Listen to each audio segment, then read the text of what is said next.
وحشنا يا رسول الله، يا سيدنا شوقنا زاد والله. ومهما طول الغياب محمد مشتاق إليك والله. محمد قلبي عليك صلى.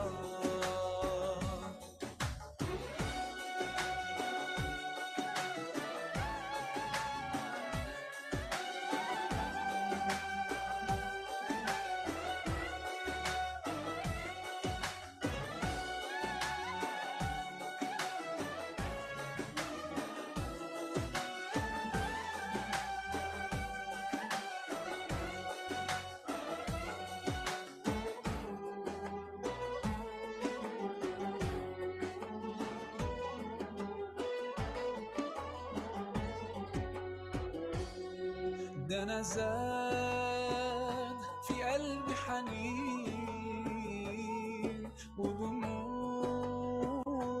مالية العين. طمعان بقالي سنين إني أزور المصطفى مرة،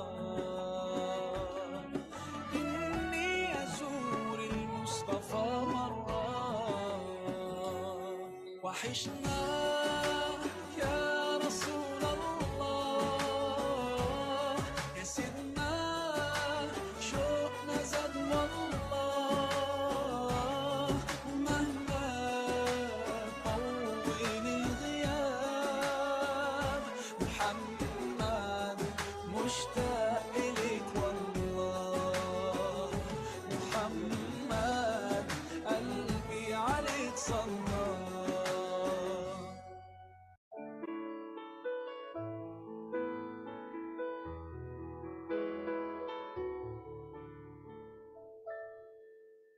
There's faith in my world. It comes back to your teachings and all your words.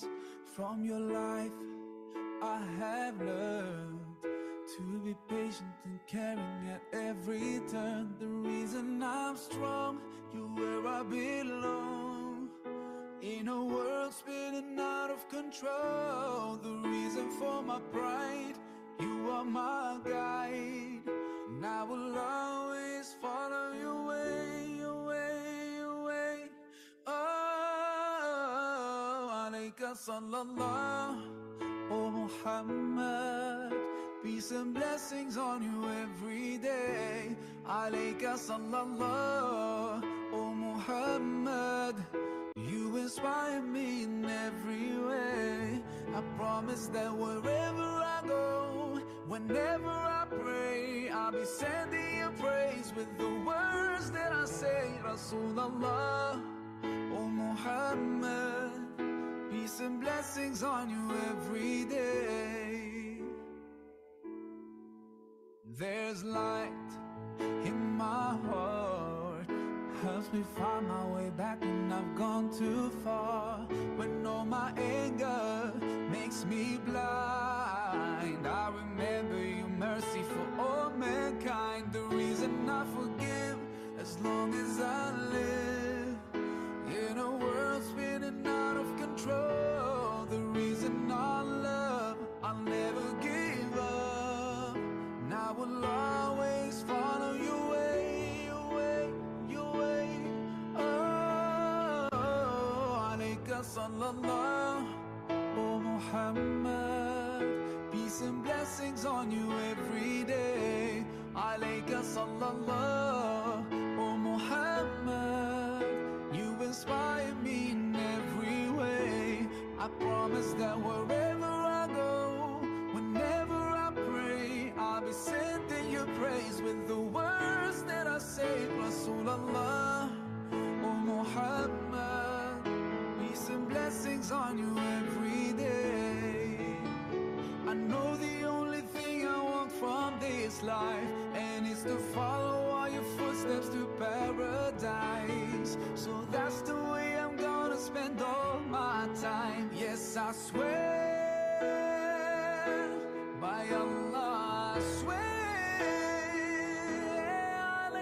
sallallahu. Oh Muhammad, peace and blessings on you every day. Alayka sallallahu. Oh Muhammad, you inspire me in every way. Alayka sallallahu. Oh Muhammad, peace and blessings on you every day. Alayka sallallahu. Oh Muhammad, you inspire me in every way. I promise that wherever I go, whenever I pray, I'll be sending you praise with the words that I say. Rasulullah, oh Muhammad, peace and blessings on you every day.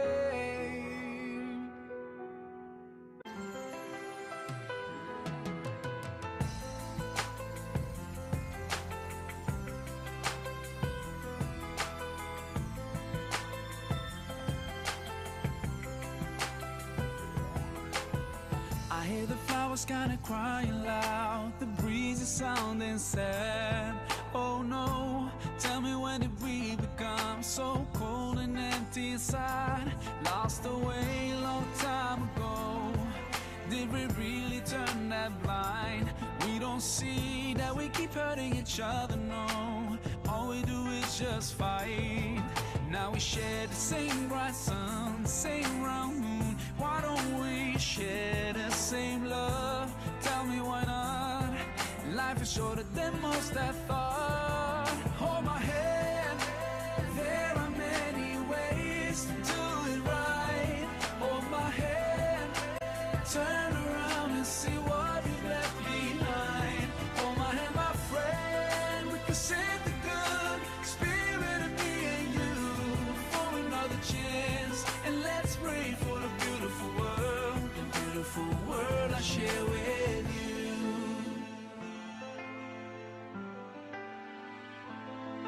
Hold my hand, hold my hand. Children seem like they've lost their smile on their new bloody playgrounds. Oh no, how could we ignore heartbreaking crying sounds? And we're still going on like nobody really cares. And we just stop feeling all the pain because like it's a daily basic affair. Now we share the same bright sun, the same round moon. Why don't we share the same love? Tell me why not?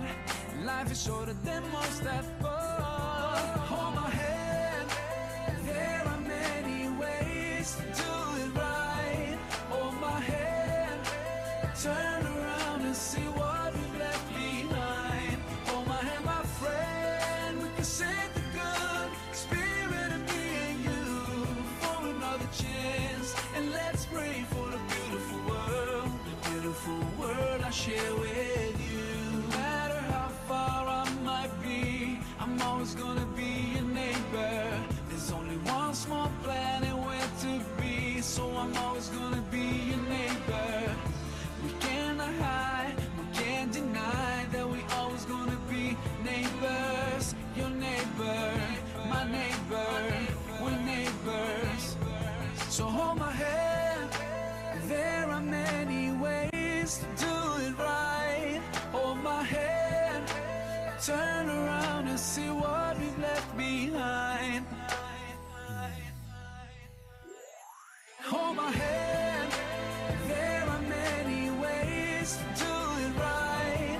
Hold my hand, turn around and see what we've left behind. Hold my hand, my friend, we can send the good spirit of me and you for another chance. And let's pray for the beautiful world I share with you.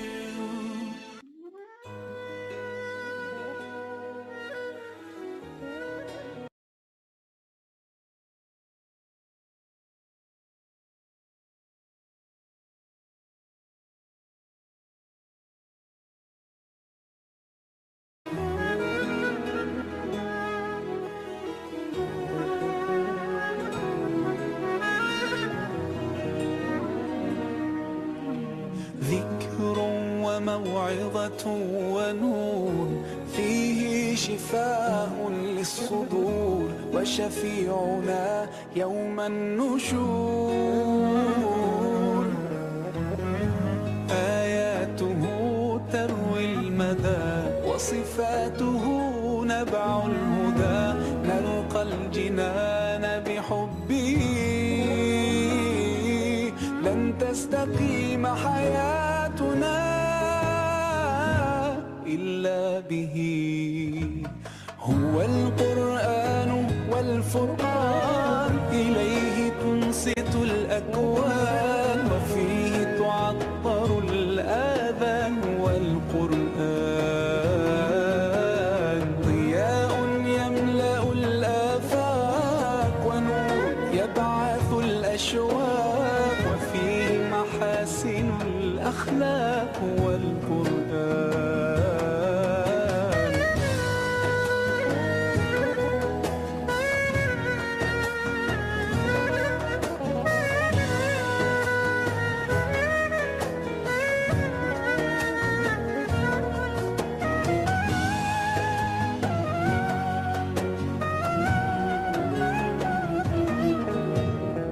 كم يهتدي الحيران فيه، والنفس كم حنت إليه، يعلو ولا يعلى عليه. هيا نرتل آيه ونعيش تحت ظلاله، ننسى الهموم بقربه، لن تستقيم حياتنا إلا به. هو القرآن والفرقان، إليه تنصت الأكوان، وفيه تعطر الآذان. والقرآن ضياء يملأ الآفاق، ونور يبعث الأشواق، وفيه محاسن الأخلاق. والقرآن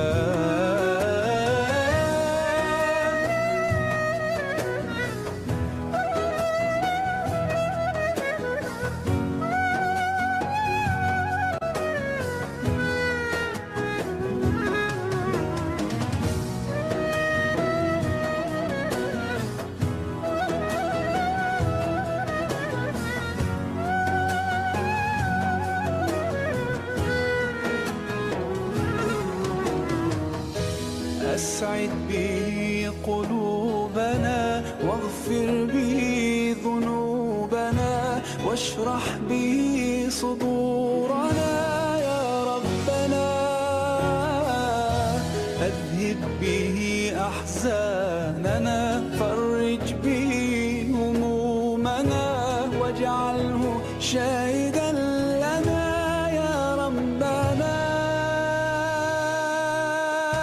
هو القرآن والفرقان، إليه تنصت الأكوان، وفيه تعطر الآذان.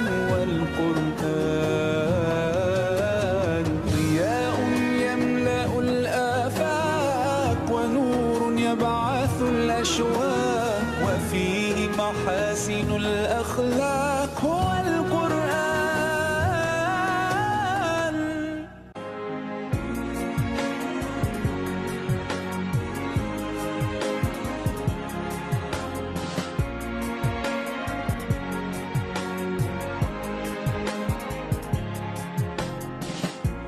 I was so far from you, yet to me you were always so close. I wandered lost in the dark. I closed my eyes to all the signs you put in my way. I walked every day further and further away from you. Ooh, Allah, you brought me home. I thank you with every breath I take. Alhamdulillah, Alhamdulillah,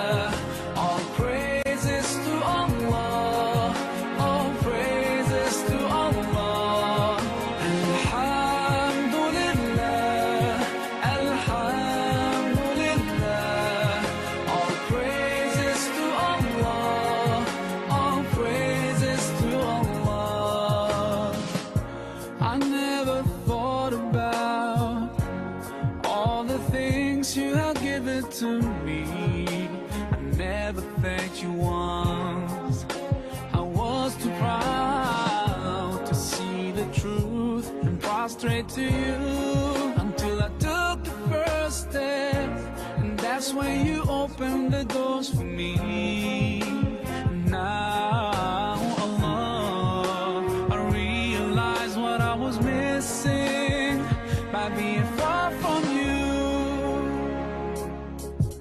Alhamdulillah, Alhamdulillah, all praises to Allah, all praises to Allah.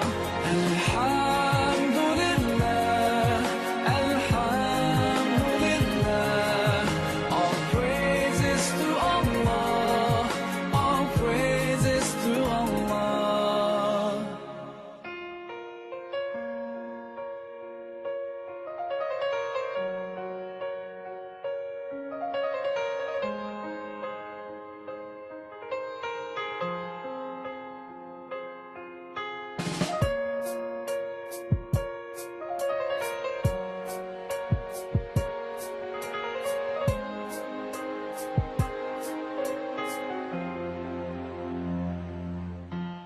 Allah, I wanna thank you.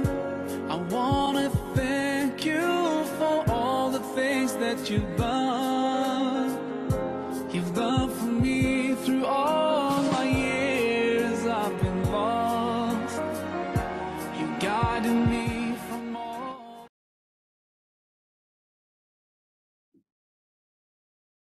Oke, baik. Bismillahirrahmanirrahim. Assalamualaikum warahmatullahi wabarakatuh. Waalaikumsalam warahmatullahi wabarakatuh. Saya kurang mendengarkan nih suara-suara semangatnya pada sore hari ini. Bismillahirrahmanirrahim. Assalamualaikum warahmatullahi wabarakatuh. Waalaikumsalam warahmatullahi wabarakatuh. Waduh, sudah banyak banget nih yang sudah hadir di sini nih. Jumpa lagi bersama saya Muhammad Prihatmojo yang akan memandu acara di sore hari ini. Tentunya belajar bareng expert yang ke-6. Ya, yang 6 gimana ya? Oh gini ya, 6. Ini 6, yang ke-6 ya. Luar biasa nih. Oke teman-teman sahabat Evaporean dimanapun Anda berada, khususnya yang sudah join dan gabung bersama kita nih untuk belajar bareng bisnis dengan expertnya. Ya, sore hari ini tentunya kita kedatangan expert yang luar biasa. Kita akan mengeksplor nanti. Ya, kita akan mengeksplor materi-materi yang akan disampaikan oleh trainer kita untuk sore hari ini. Nah, nanti siapkan banyak pertanyaan secara live juga boleh, ya secara chat ataupun Q&A. Nah, silakan nanti siapkan beberapa pertanyaan atau sebanyak-banyaknya pertanyaannya yang akan disampaikan kepada narasumber kita di sore hari ini. Nah, oke sahabat Evaporian dimanapun Anda berada, khususnya yang hari ini sudah join, ayo ajak lagi teman-teman UMKM di seluruh Indonesia. Kita punya sahabat UMKM, ajak juga untuk gabung, share linknya ya, share linknya ke teman-teman UMKM di seluruh Indonesia, share linknya ke teman-teman sahabat kita, ke keluarga kita, ke rekan bisnis kita, ke mitra bisnis kita ya. Ajak untuk gabung, ajak untuk belajar, ajak untuk menimba ilmu, ajak untuk terus belajar bareng di Evapora ini setiap sore hari ya. Kita akan belajar terus bersama Evapora setiap sore hari dari jam 15.45 kita sudah open room sampai dengan selesai. Nah, kita akan hadirkan narasumber yang sangat luar biasa tentunya, narasumber yang sangat spesial tentunya sesuai dengan perkembangan bisnis ya, sesuai dengan perkembangan bisnis dan tentunya yang dibutuhkan untuk teman-teman sahabat UMKM di seluruh Indonesia ya. Ajak join terus. Nah, hari ini kita akan hadirkan expert yang sangat luar biasa. Silakan nanti untuk teman-teman UMKM untuk tanya yang akan kita bahas di sore hari ini mengenai bisnis anti sengketa. Ayo, di sini siapa nih yang bisnisnya pernah atau sudah mengalami sengketa ya. Nah, nanti tanyakan nih, kenapa kok bisnis saya ada sengketa? Nah, apa yang harus dipersiapkan nih sebelum bisnis saya itu terkena sengketa, ya kan? Atau kalau sudah kena sengketa, harus bagaimana nih supaya ada tindak lanjutnya ya, supaya bisnis kita nggak ambruk, ya kan? Kalau sudah ambruk, nah nanti kan kita kalau sudah bisnis kita sudah gede, sudah besar nih ya, sudah tinggi nih bisnis kita nih. Nah, nanti kalau kita bisnisnya sudah gede dan ternyata ada sengketa, entah itu sengketa hak kekayaan intelektual, sengketa dengan pemodal, sengketa dengan mitra kita dan sebagainya ya. Nah, nanti kalau sudah terlanjur ya. Makanya di awal tuh harus dipelajarin dulu nih hal-hal apa saja yang akan terjadi ketika kita berbisnis terutama tentang sengketa-sengketa bisnis. Nah, nanti akan dibahas dengan coach-nya. Sebelum kita hadirkan coach pada sore hari ini, saya ingin sapa-sapa terlebih dahulu nih untuk kawan-kawan UMKM di seluruh Indonesia nih. Dari mana aja yang sudah hadir dan join gabung bersama kita. Hadir dari Bogor, alhamdulillah hadir dari Bogor ya. Terima kasih sudah standby dan hadir bersama teman-teman UMKM. Hadir dari kantor, aduh hadir dari kantor nggak bisa pulang ya karena macet atau memang mau bukber di kantor nih ya yang dari kantor. Ikut nyimak dari Jalan Nyiur, DPRD Marinir Pondok Kelapa, luar biasa nih dari DPRD ya. Ya, kita dari DPRD ini luar biasa nih. Ikut nyimak, ayo lebih semangat lagi belajarnya ya. Hadir dari Depok, ayo for everyone hadir dari Depok. Solo hadir, alhamdulillah. Hadir juga dari Bekasi nih. Ayo Bekasi ini hujan kayaknya di sana ya. Sama tuh hujan terus nih. Dari Planet Bekasi juga hadir dari Bang Mulyadi Abdul Ghani. Halo Pak Mulyadi Abdul Ghani, selamat sore Pak. Mudah-mudahan bisnisnya lancar dan berkah ya Pak. Amin. Ya Palembang hadir. Halo dari Dimin ya. Hendini apa? Dimin dari Dimin Handini ya hadir dari Palembang luar biasa. Elis Suciati, Elis Kabupaten Bandung, selamat sore Kak Elis, Mbak Elis, Teh Elis dari Bandung. Sehat selalu ya Teh, bisnisnya lancar dan berkembang ya Teh. Amin. Ayo dari mana aja nih kira-kira nih? Dari mana aja? Kita tunggu sambil nunggu ya teman-teman UMKM yang lain nih. Ini silakan untuk di-share nih linknya ya, silakan di-share untuk ke kerabat, ke teman bisnis, ke mitra bisnis dan segala macam. Ayo silakan di-share semuanya linknya untuk belajar bareng nih. Dari Tangerang juga sudah hadir di sini nih dari Tangerang. Alhamdulillah dari Tangerang luar biasa ya antusiasnya untuk belajar bareng bisnis di sore hari ini nih. Waalaikumsalam. Semarang hadir Diana Rustam. Halo Kak Pak Mbak Diana Rustam, Pak Diana nih ya kayaknya ya. Halo Pak, selamat sore Pak dari Semarang. Mudah-mudahan sehat ya. Sore Mbak Elis, lancar ya Mbak bisnisnya Mbak. Sudah mau buka ya Mbak di sana ya Mbak. Bentar lagi ya Mbak bukanya ya. Kita nostalgia dulu, kita belajar bareng dulu. Kita nostalgia dengan expert-expert yang terlebih dahulu. Nih, ayo belajar terus bersama Eva Pora. Ya, Jakarta Timur hadir. Alhamdulillah. Jakarta Timur hadir nih. Lufci, ayo Lufci, ayo Jakarta Timur sudah hadir gabung bersama kita nih. Terima kasih yang sudah hadir ya. Kayaknya cukup nih sapa-sapanya nih. Yuk, saya ingatkan lagi untuk terus undang sahabat-sahabat kita, mitra-mitra kita, teman-teman bisnis kita atau keluarga kita untuk join gabung belajar bareng di Evapora edisi yang ke-6 di bulan Ramadan dan tentunya nanti Evapora akan hadir setiap hari selama bulan Ramadan insya Allah di sore hari jam 15.45 sampai dengan selesai. Nah, nanti kita akan belajar banyak hal tentang bisnis. Nah, nanti teman-teman juga bisa konsultasi secara gratis ya bersama expertnya. Nah, ya kita sudah ada sekitar 40 partisipan yang sudah hadir bersama kita untuk join bareng. Nah, katanya ikan cepat, ikan gabus ya. Nggak boleh lama-lama, harus lebih cepat, lebih bagus katanya ya. Nah, kita akan undang terlebih dahulu expertnya sore hari ini. Tapi sebelum kita mulai belajar bareng kita di sore hari ini, saya akan mengajak teman-teman UMKM untuk berdoa bersama. Ya, mudah-mudahan ilmu yang kita dapatkan di sore hari ini terus insight baru yang kita terima bersama coach di sore hari ini. Mudah-mudahan Allah berikan kita kesejukan hati dan juga ketenangan untuk mengamalkan ilmu yang kita terima di sore hari ini. Nah, berdoa berdasarkan kepercayaan masing-masing, berdoa mulai.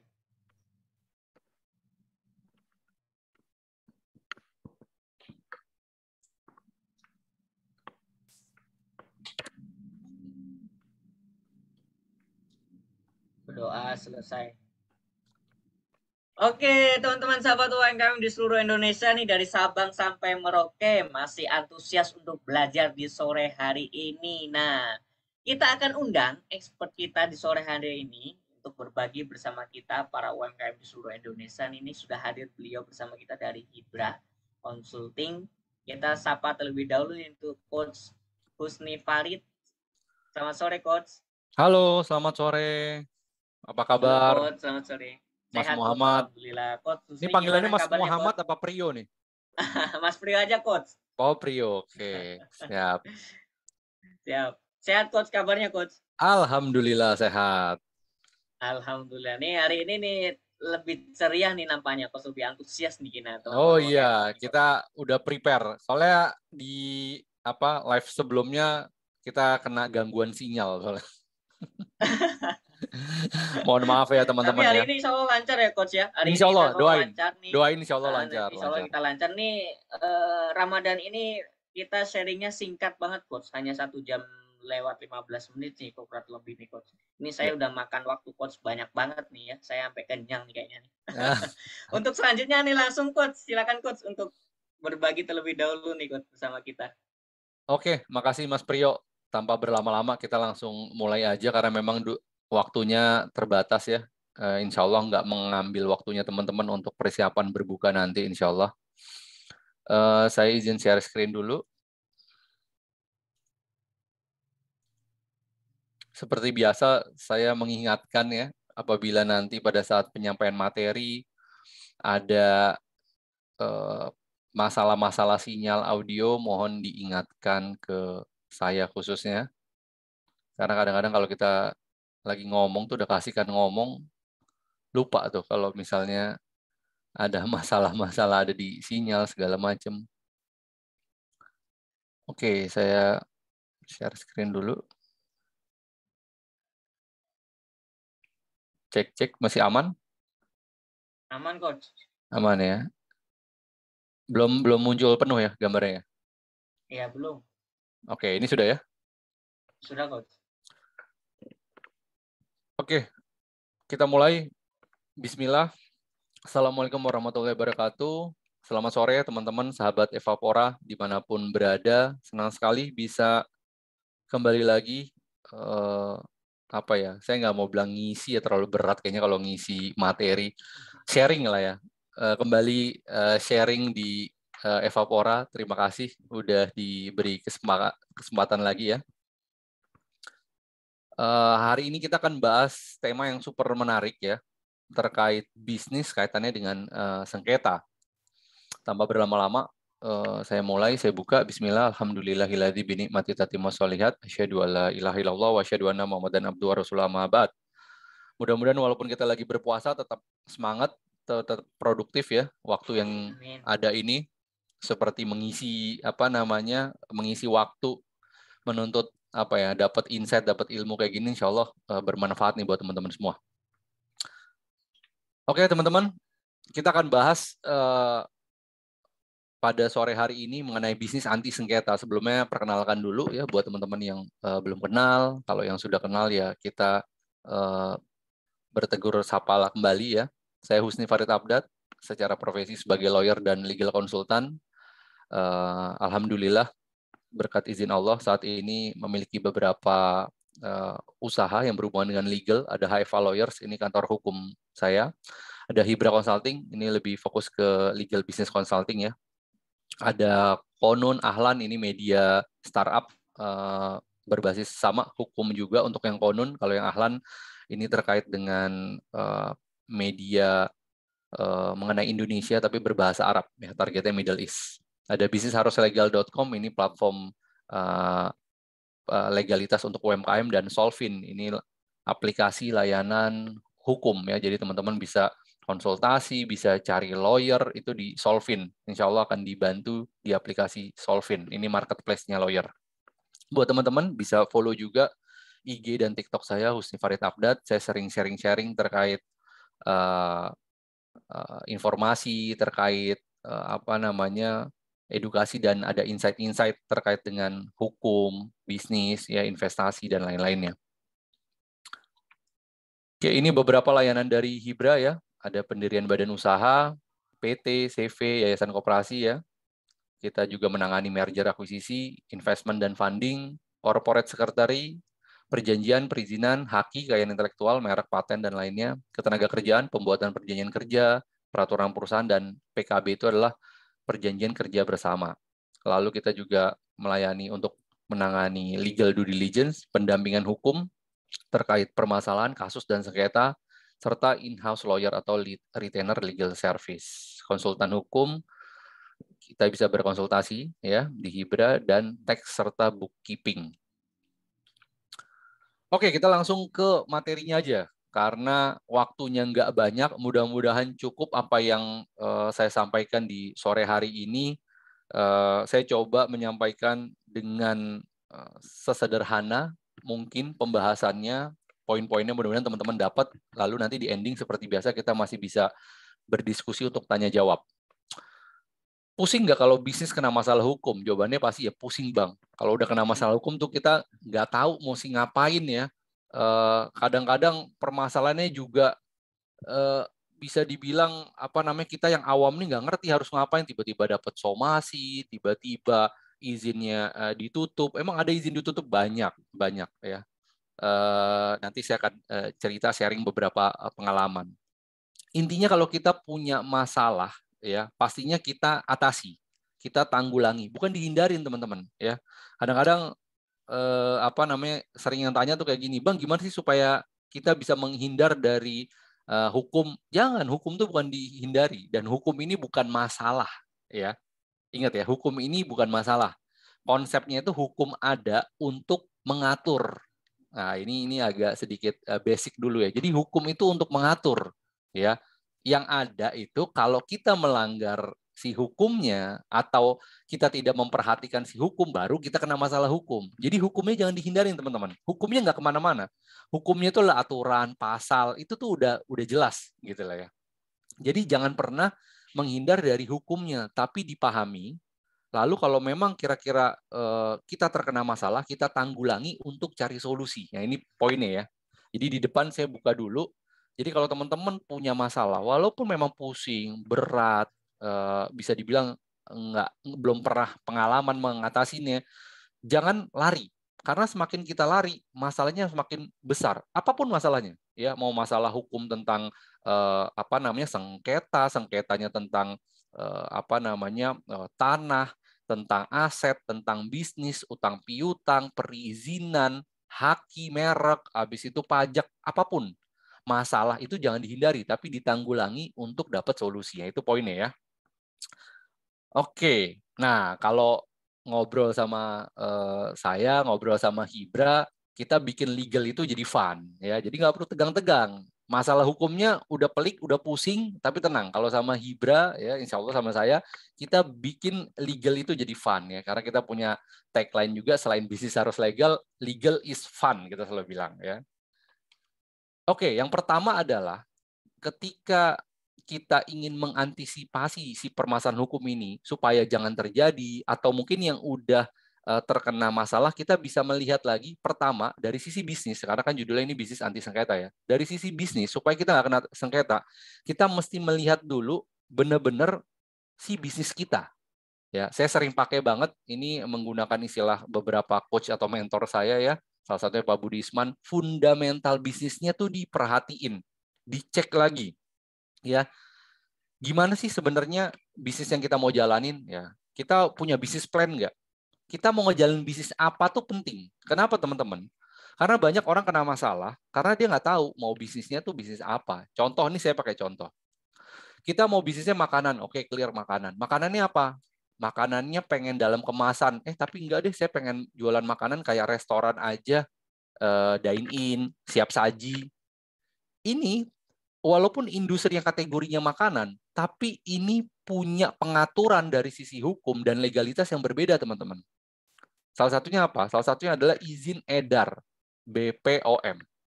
Ya, waktu teman-teman jualan makanan, ya, teman-teman jual makanan itu seperti restoran, itu nggak perlu BPOM, teman-teman. Karena apa? Karena makanan yang perlu izin BPOM, perlu izin edar, itu adalah produk makanan dalam kemasan. Ya, kenapa saya sampaikan dan kenapa saya kasih contoh BPOM? Ini banyak nih, lagi Ramadan ya kayak gini, tiba-tiba semua mendadak pengen bisnis, mendadak pengen jualan, ya enggak? Ada yang jualan dari frozen food, jualan kue kering nanti ya mau Lebaran, macam-macam. Tapi dia nggak paham ini. Saya kan cuma jual makanan. Nah, ini perlu dipahamin supaya kita nggak kena masalah. Kita kan mesti mengantisipasi si masalah tadi. Caranya apa? Kita cari tahu dulu bisnis yang kita mau jalanin perlu izin apa. Itu yang paling benar. Makanya sebelum kita bilang, oke saya mau bisnis A, B, C, D, kita cari tahu dulu si bisnis ini perlu izin apa. Jadi supaya waktu kita menjalankan si bisnis tersebut, kita menjual si produk tersebut, kita nggak kena masalahnya. Nah, ini bagian dari mengantisipasi bisnis dari sengketa, dari permasalahan. Ya, kalau kita main gas-gas aja, tapi kan Bang katanya setiap melihat sesuatu ada opportunity, digas aja. Ini kan jangan menyia-nyiakan peluang. Betul, peluangnya jangan disia-siakan. Tapi berbisnis dengan smart, berbisnis dengan aman itu penting. Gitu. Supaya apa? Supaya nggak kena masalah gitu loh. Karena banyak nih 2 tahun yang lalu waktu baru-baru pandemi banyak penjual makanan dalam kemasan ya, baik yang UMKM khususnya itu terkena masalah karena nggak punya izin edar BPOM tadi. Mereka baru sadar, oh ternyata perlu ya BPOM gitu loh. Bahkan di izin edar itu, kalau buat teman-teman yang UMKM itu ada kemudahan bisa ngurus PRT. Tapi nggak semua bisnis, nggak semua produk itu cukup dengan PRT. Contoh misalnya produknya olahan daging, susu, itu perlu BPOM, nggak bisa pakai PRT. Tapi kalau cuman kayak jualan kue kering, terus habis itu sekarang lagi musim apa tuh? Biasanya kalau lagi puasa gini, apa sih namanya? Saya bilangnya kentang kering ya, kentang kering yang pakai teri gitu kan sedep banget ya buat buka puasa, buat sahur. Tuh banyak tuh orang yang jual-jualan tuh dalam kemasan. Pokoknya konsepnya ketika makanan ditaruh di dalam kemasan, produknya diedarkan, itu jadi perlu izin edar. Izin edarnya kebagi dua. Ada BPOM, ada PRT. PRT untuk UMKM. Teman-teman harus tahu nih konsep kayak gini. Itu contoh baru dari sisi bisnis terkait dengan legalitas atau perizinannya. Terus dari sisi bentuknya sendiri teman-teman juga harus tahu. Ketika mau berbisnis, ya teman-teman harus tahu nih bisnis yang saya mau jalan ini perlu izin apa. Itu penting banget. Selalu mengulang-ulang pertanyaan bisnis saya perlu legalitas apa. Kalau misalnya memang perlu bikinnya PT, ya jangan bikin CV gitu loh. Ada beberapa bisnis saya sering sampaikan kan bisnis-bisnis yang memang mensyaratkan harus PT. Ada banyak, ada perusahaan konstruksi, perusahaan pertambangan, perusahaan tour and travel. Oh Bang, saya mau bikinnya bisnisnya ini UMKM aja kok. Oke, UMKM. Ada partner nggak? Saya suka tanya. Oh ada partner. Emang kenapa Bang? Oh iya, kalau ada partner pasti kan masing-masing partner atau masing-masing owner pengen punya saham dong. Iya betul Bang. Nah, saham itu adanya di PT. Lagi-lagi nggak tepat membuat CV, tapi yang cocok adalah mendirikan PT. Nah, hal-hal kayak gini ini banyak banget yang lainnya ya. Mungkin kalau satu persatu kita bedah akan panjang sekali. Tapi mungkin bolehlah nanti supaya ada tema berikutnya ya buat Evapora, kita akan bikin lagi mungkin ngebedah terkait dengan bagaimana sih konsep atau bentuk bisnis yang tepat untuk badan usaha misalnya UMKM. Kita spesifik di situ next time ya kita bahas insya Allah. Tapi kali ini kita mau tipis-tipis adalah ketika kita ngomongin masalah di dalam bisnis, tadi kita perlu tahu dulu. Ya, kita perlu tahu dari si konsep bisnisnya nih kita mau jalanin kayak gimana gitu loh. Apa yang kita mau jalanin. Bahkan badan usaha ini nggak cuma ngomongin badan usaha atau badan hukum ini nggak cuma CVPT ya. Kadang-kadang ketika kita mutusin untuk bikin yayasan, ini juga harus tahu. Di konten saya di Instagram dan TikTok tuh rame banget yang nanya, Bang, bisnis ini bisnis itu bisa nggak pakai yayasan gitu, Bang? Saya kerja di perusahaan ini, yayasan emang harus memperhatikan hukum ketenaga kerjaannya. Pokoknya dikaitin antara yayasan sama bisnis. Nah ini teman-teman mesti tahu, ketika ngejalanin bisnis dengan yayasan itu sifatnya harus non-profit. Jadi jangan salah paham. Jadi tiba-tiba bikin yayasan untuk bisnis. Nah ini makanya penting banget. Ketika kita mau berbisnis, kita tanya dulu deh. Kita bertanya dulu, ini sih bisnis yang kita mau jalanin, cocoknya apa? Ya kalau kita nggak tahu, kita berkonsultasi. Ya, kita bisa berkonsultasi ke lawyer, ke konsultan hukum untuk tanya. Saya mau berbisnis ini, kira-kira yang cocok apa? Jangan sampai salah. Niatnya pengen berbisnis profit, ternyata bikinnya yayasan. Yayasan itu untuk non profit gitu loh. Bang, tapi kok ada sekolahan bentuknya yayasan padahal kan dia profit. Nah, ini konsepnya yang perlu dilurusin dulu. Di dalam yayasan itu kegiatan usahanya ya, walaupun namanya kegiatan usaha tapi bukan untuk berbisnis. Artinya kegiatan si yayasan tersebut itu meliputi aspek pendidikan, kemanusiaan, keagamaan ya. Nah, karena ada aspek pendidikan dan dikaitkan dengan sosial, di mana sifatnya pendidikan itu mensejahterakan, memberikan edukasi, ya. Nah, di aturan lain, ya, bisnis pendidikan atau kegiatan pendidikan itu dapat dijalankan atau izinnya bisa diberikan kepada yayasan. Ini aturan di Kemendikbudnya, gitu loh. Jadi khusus untuk si sekolahan itu harus menggunakan yayasan. Tapi kalau bisnisnya yang profit, kita mau mainnya bikin peternakan, mau bikin mau bikin usaha supermarket gitu ya, itu jangan pakai yayasan, tapi pakai yang sesuai dengan porsinya gitu loh. Ya, apalagi kita bisnisnya mau bisnis fashion segala macam, karena jangan sampai. Tapi boleh nggak yayasan punya kegiatan usaha? Boleh. Tapi dalam hal ini adalah tidak boleh menjadi kegiatan usaha utama. Itu yang paling penting, ya. Jadi kalau misalnya yayasan mau punya bidang usaha boleh, tapi tidak jadi bidang usaha utama. Oke, itu dari sisi bisnis ya, teman-teman. Jadi tadi beberapa contoh, ketika mau menjalankan bisnis, teman-teman harus tahu dulu nih, supaya nggak kena masalah, supaya bisa mengantisipasi permasalahan hukum atau sengketanya, teman-teman harus tahu dari sisi bisnis yang saya mau jalani perlu izin apa, ya, perlu badan usaha apa, itu penting supaya nggak kena masalah, ya. Kalau mau jualnya makanan, saya mau jual makanannya, ini perlu izin edar atau enggak. Terus kalau misalnya saya mau bisnisnya partneran, saya perlu PT enggak ya? Gitu lah.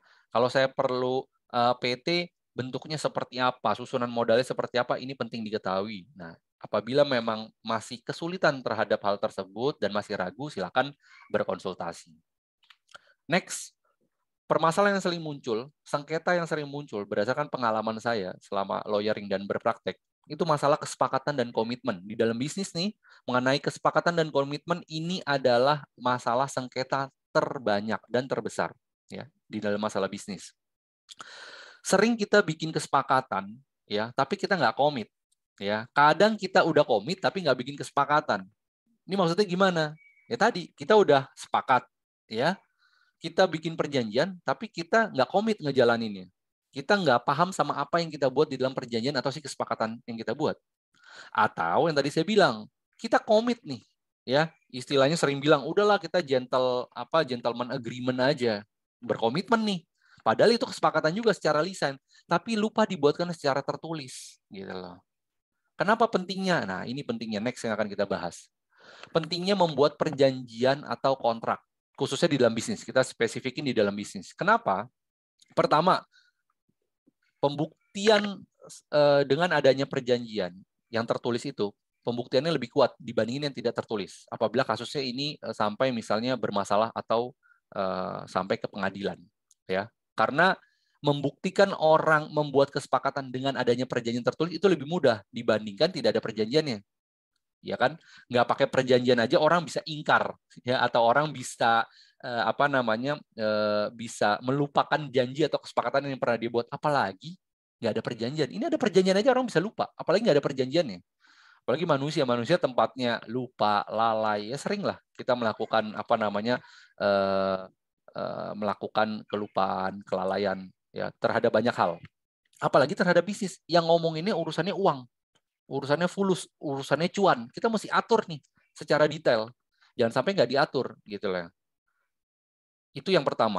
Yang kedua adalah dengan adanya perjanjian kita mempunyai dokumentasi yang tertulis dengan jelas, dengan detail. Jadi masing-masing pihak nggak bisa mengingkari apa yang pernah dia buat gitu loh.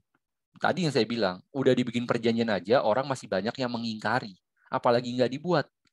Ini bermasalah ya. Baik itu bisnisnya untuk bikin perjanjian sama partner di dalam bisnis atau bikin perjanjian sama supplier, vendor.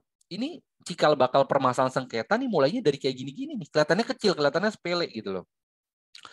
ada kasus klien saya, nilainya gede MM-an, itu dengan suppliernya, transaksi miliaran bisa nggak pakai perjanjian atau nggak ada dokumen tertulisnya. Saya bilang, kok bisa sih transaksi kayak gini? Ya kan percaya bang, udah lama kita berurusan sama dia gitu loh.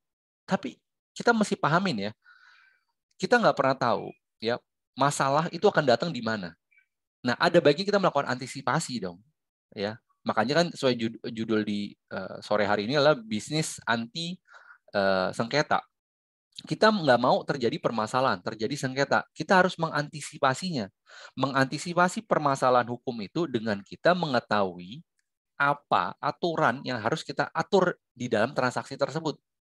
Kalau misalnya itu bisnis. Misalnya kita mau bikin kesepakatan, ya harus ada perjanjian gitu loh. Aduh bang, ribet kadang-kadang kita nggak sempet. Iya, ini kebiasaan dari teman-teman pelaku usaha ya, karena saking sibuknya akhirnya melalaikan begitu aja nih buat bikin perjanjian. Makanya saya sering bilang ya, kita menerapkan di Hibra, kita selalu bikinin tuh namanya master draft, master perjanjian. Jadi si master draft ini itu bisa dengan mudah digunakan oleh teman-teman ketika bikin perjanjian atau kesepakatan. Jadi nggak perlu setiap transaksi yang sama itu perjanjiannya dibikin beda custom gitu loh, nggak perlu. Cukup tinggal diganti para pihaknya, ya namanya, terus nilai jual belinya, produknya, apa yang diatur gitu. Tapi aturan yang lainnya itu udah baku, gitu lah. Udah kita bakukan, bahasanya seperti itu. Makanya kita sering diminta oleh para pelaku usaha, ya, oleh pelaku pebisnis ini untuk membuat master draft supaya tadi pelaku usaha bisa mudahnya apa? Mudah untuk menggunakan si perjanjian tersebut untuk transaksi-transaksi yang lain. Ya, jadi penting teman-teman ya, buat teman-teman sekarang nih yang lagi berbisnis ya, yang lagi bikin kesepakatan tapi belum membuat perjanjian, saya sarankan buat perjanjian segera. Bang, tapi perjanjiannya kesepakatan atau transaksinya udah berjalan, emang nggak apa-apa bikin perjanjian tengah jalan? Nggak apa-apa. Terus nanti tanggalnya gimana? Ini sering ditanyakan nih, sepele sebenarnya, tapi sering ditanyakan. Gimana tanggalnya? Gini teman-teman, katakan teman-teman sudah membuat kesepakatan atau transaksi bisnis atau sedang berpartner dengan teman, saudara ya, menjalani bisnis. Katakan sudah start itu dari bulan Januari 2023. Tepatnya tanggal 1 biar gampang deh. Nah, sekarang ini kan udah bulan Maret 2023. Gimana nih, Bang? Bisa. Teman-teman tinggal bikin di dalam perjanjiannya ya. Perjanjian ini ditandatangani ya, tetap tanggalnya hari ini, tapi disampaikan. Tapi perjanjian ini ya di dalam bahasanya kita sebutnya klausul atau wordingnya, perjanjian ini berlaku efektif sejak tanggal 1 Maret 2023. Boleh nggak? Boleh. Sah nggak? Sah. Kenapa sah? Karena pada prinsipnya ya perjanjian itu mengikat oleh para pihak. Dan perjanjian itu jadi undang-undang bagi para pihak yang membuatnya. Ini diatur di dalam pasal 1338 KUH Perdata. Ya, jadi teman-teman nggak perlu khawatir ketika membuat perjanjian seperti itu. Jadi kembali lagi saya ingatkan, buat teman-teman yang belum membuat perjanjian atau kontrak, segera membuat perjanjian atau kontraknya. Sedikit saya mau ngejelasin mengenai masalah MOU. Ya, teman-teman sering menggunakan kalau di bisnis pakai MOU, bikin MOU. Di kesempatan kali ini saya nggak jelasin detail, tapi di beberapa webinar saya, teman-teman bisa cek juga di YouTube juga ada. Itu saya sering bahas. Bahkan di konten saya di sosial media, di Instagram dan TikTok juga saya jelaskan ini, bahwa secara bentuk dan kebutuhan MOU ini berbeda teman-teman sebenarnya dengan perjanjian atau kontrak. Di mana bedanya? MOU itu kalau kita lihat penamaannya itu adalah Memorandum of Understanding. Bahasa Indonesianya nota kesepemahaman atau saya pakai bahasa sederhana adalah perjanjian pendahuluan. Jadi kalau teman-teman mau bikin kesepakatan pendahuluan itu bikinnya MOU. Nah, syarat keduanya adalah si MOU ini nggak punya akibat hukum. Jadi kalau misalnya tidak terjadi atau kesepakatan yang dibuat tidak terlaksana, itu nggak punya akibat hukum. Ini secara konsep. Ya, karena kalau perjanjian itu, kalau kita membuat A, B, C, D, ternyata kita nggak melakukan A, B, C, D, atau salah satunya, itu kita disebut cedera janji atau wan prestasi. Kalau di MOU itu nggak, teman-teman. Ya, ini MOU secara ketentuan yang benar. Ya. Tapi kalau ada perjanjian judulnya MOU, ya itu udah kita nggak usah bahas lagi. Itu berarti udah perjanjian kontrak, cuma namanya aja MOU. Ini contoh gini. Misalnya teman-teman ketemuan ya, atau teman-teman sama saya nih ceritanya ya. kita bikin bisnis yuk kita bikin bisnis. Bisnisnya apa? Kita mau bikin bisnis coffee shop. Oke, coffee shop. Kita ketemu hari ini tanggal 28 Maret ya, kita ketemu, kita ngobrol, kita mau bikin coffee shop. Konsepnya gimana? Oke, kita bikin ya. Oh, nanti coffee shopnya adanya di Jakarta Timur. Nanti coffee shopnya ini akan punya 5 cabang. Rencananya akan punya nama ini. Masih secara konsep nih. Ya, oh modalnya diperkirakan 100 juta, apa aja tuh untuk beli mesin ini segala macam. Kita tuangkan tuh. Waktu kita menuangkan dalam dokumen, itulah namanya Memorandum of Understanding, nota kesepahaman. Kita nih para pihak saling sepemahaman, kita tuangkan, itu namanya MOU. Ya. Tapi ketika kita bilang, kamu harus store uang ya, nanti store-nya begini, kalau kamu nggak store begini, hak dan kewajiban kamu ini, itu namanya perjanjian, bukan lagi MOU. Ya, ini sedikit mengenai masalah MOU, mungkin nanti di lain kesempatan kita akan banyak ngebahas mengenai masalah si MOU. Tapi balik lagi teman-teman, jangan pusingkan atau jangan banyak berpikir keras terhadap judul, baik itu perjanjian, kontrak atau MOU, pahami isinya ketika membuat perjanjian. Ya, kalau teman-teman ngambil template-nya dari Google, boleh nggak Bang? Copy paste boleh, ya. Saya bilang boleh, tapi disesuaikan karena banyak banget kejadian pengennya bikin perjanjian kerjasama, taunya template yang dipakai perjanjian sewa. Ini udah beda nih. Ya, ini yang kayak gini-gini nih teman-teman harus jeli ya, harus perhatikan. Terus judul nama di atas nggak usah dipusingin. Mau namanya perjanjian, bisnis, kontrak bisnis, nggak ada masalah. Perjanjian kerjasama tuh nggak ada masalah. Yang penting isinya ya teman-teman. Oke, next slide. Kita bahas mengenai masalah aset. Ini adalah bagian yang sangat terpenting juga di dalam bisnis yang sering menimbulkan sengketa. Sebenarnya banyak mengenai masalah aset, tapi berdasarkan pengalaman, ya, 3 ini adalah sengketa bisnis terbesar yang sering terjadi. Yang pertama adalah properti, saham, dan hak kekayaan intelektual atau HAKI. Mungkin teman-teman bertanya, loh Bang, kok HAKI masuk ke aset? Nah, ini mesti dijelaskan dulu. Di dalam bisnis itu, aset itu terbagi 2. Ada yang berwujud dan tidak berwujud. Serta ada juga yang bergerak dan tidak bergerak. Nah, si HAKI, hak kekayaan intelektual, kayak merek, paten, itu masuknya ke aset yang tidak berwujud. Jadi walaupun dia tidak berwujud, tapi masuk sebagai aset. Termasuk juga saham. Ya, dia tidak berwujud kan? Teman-teman bilang, saya punya saham di perusahaan itu 50%. Ada nggak wujud sahamnya? Enggak, paling hanya lembaran daftar pemegang saham namanya. Hanya itu aja. Tapi saham kayak berupa, kalau misalnya dibilang, saya punya 500 saham, apakah ada 500 lembar? Enggak seperti itu konsepnya. Makanya saham ini masuk ke dalam aset yang tidak berwujud. Nah, kita mulai dari properti dulu. Kenapa properti adalah cikal bakal permasalahan atau sengketa yang sering muncul di dalam bisnis? Karena teman-teman kadang-kadang nggak aware, ya, atau masih belum tahu konsep ketika membeli suatu aset. Kadang-kadang beli aset, asetnya tanah, tapi pakainya kwitansi doang. Ayo, siapa di sini yang beli aset, properti, cuma pakai kwitansi? Gitu lah. Teman-teman, kwitansi itu adalah bukti penerimaan pembayaran, ya, bukan perjanjian. Sedangkan untuk membeli, katakan tadi misalnya aset berupa properti tanah atau rumah, itu perlu ada perjanjiannya, teman-teman. Dan ini diatur di dalam undang-undangnya. Ya, ketika teman-teman mau membeli suatu aset properti, ya, baik itu rumah atau tanah, untuk bisa mengurus menjadi sertifikat atau melakukan balik nama, itu perlu ada yang namanya dokumen atau perjanjian AJB, akte jual beli tanah. Ini harus ada. Bang, kalau saya beli propertinya itu nggak lunas, gimana? Kita bisa pakai namanya PPJB, Perjanjian Pengikitan Jual Beli. Intinya apa? Lagi-lagi, sebelum kita melangkah, sebelum kita melakukan sesuatu, kita harus tanya dulu nih. Kira-kira ketika saya mau melakukan ini, legalnya gimana ya? Ya, karena jangan sampai kita dapat permasalahan legalnya di kemudian hari. Ini yang kita mau antisipasi, dan sore ini kita akan ngebahas soal gimana supaya si bisnis ini terhindar dari sengketa. Gitu loh. Itu kan yang kita inginkan.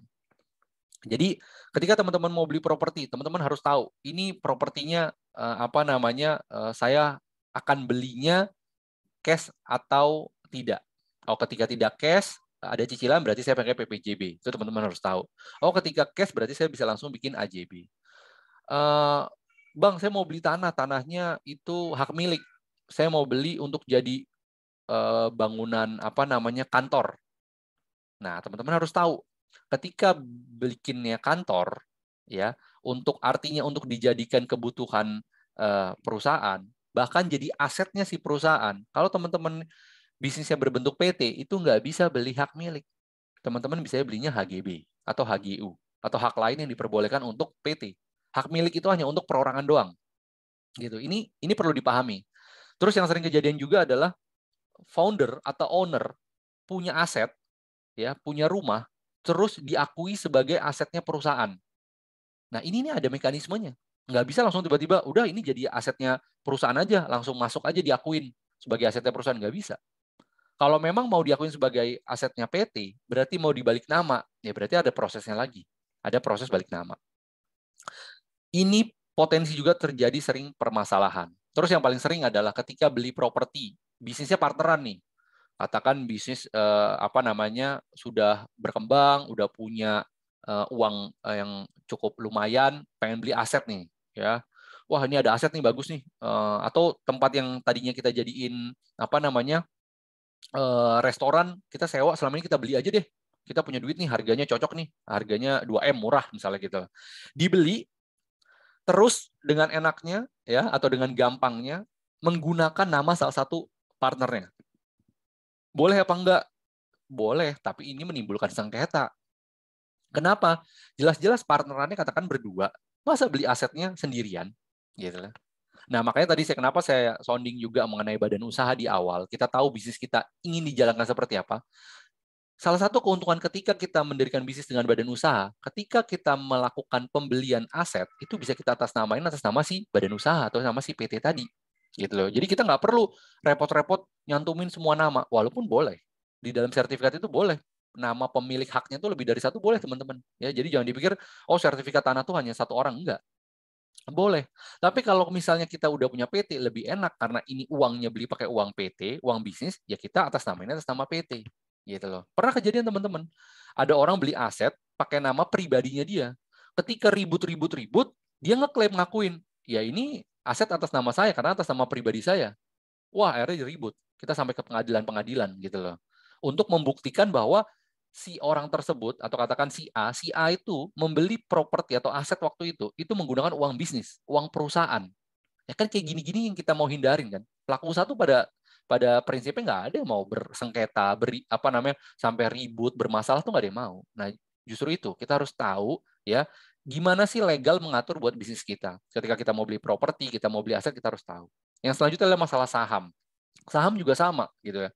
Ketika teman-teman bisnisnya udah gede, tiba-tiba mau invest deh. Kayak klien kita ada tuh, bisnisnya dia adalah produksi ayam goreng. Ketika bisnisnya gede, dia bilang, "Bang, gue mau akuisisi aja deh. Itu perusahaan pemotongan si ayamnya sampai peternakan ayamnya. Saya mau akuisisi aja, saya mau beli." Oke, diakuisisi. Naruh berapa investor itu lumayan lah, hampir miliaran kalau nggak salah. Dia beli sahamnya, diakuisisi, di take over. Waktu pas dia beli, udah tuh, jangankan perjanjian gitu loh, ya, jangankan PT juga, perjanjiannya juga nggak ada gitu loh. Sahamnya juga berdasarkan lisan aja. Nah ini kan jangan teman-teman. Ketika teman-teman tadi lagi-lagi berinvest, punya aset berupa saham di salah satu perusahaan, ini harus jelas. Gimana sih sahamnya? Gimana sih bukti kepemilikan saya terhadap bisnis yang saya invest tadi itu harus jelas. Nah yang terakhir nih, ini yang paling besar banget terjadinya dan paling sering terjadi permasalahan adalah masalah hak kekayaan intelektual. Ketika teman-teman punya nama, punya brand, segerakan daftar. Saya udah sering banget deh sharing, ingetin, ya, sering menyampaikan juga di Hibra juga sering banget mengedukasi mengenai masalah merek khususnya brand untuk segera mendaftarkan karena prinsipnya itu first to file. Siapa yang pertama kali mendaftarkan, dia yang mendapat perlindungan, bukan siapa yang pertama kali menggunakan.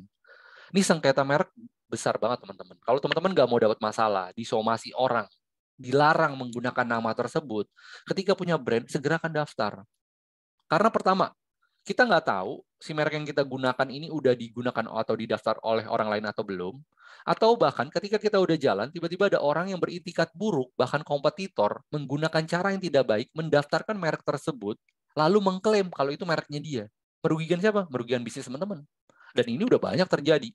Ya, jadi kompetitor melihat, wah brandnya belum didaftar, brandnya terlalu bagus nih, brandingannya, awareness-nya, penjualannya bagus. Udah deh, saya mau jegal dia dalam tanda kutip. Gimana caranya? Didaftarin mereknya, lalu disomasi.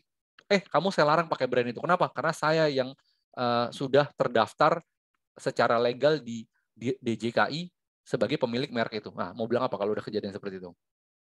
Supaya hal ini nggak terjadi, antisipasi. Gimana caranya dengan segera mendaftarkan. Lanjut, permasalahan yang sering muncul juga di dalam bisnis itu masalah tim. Tim ini apa? Karyawan, pekerja. Ini yang paling sering juga nih muncul.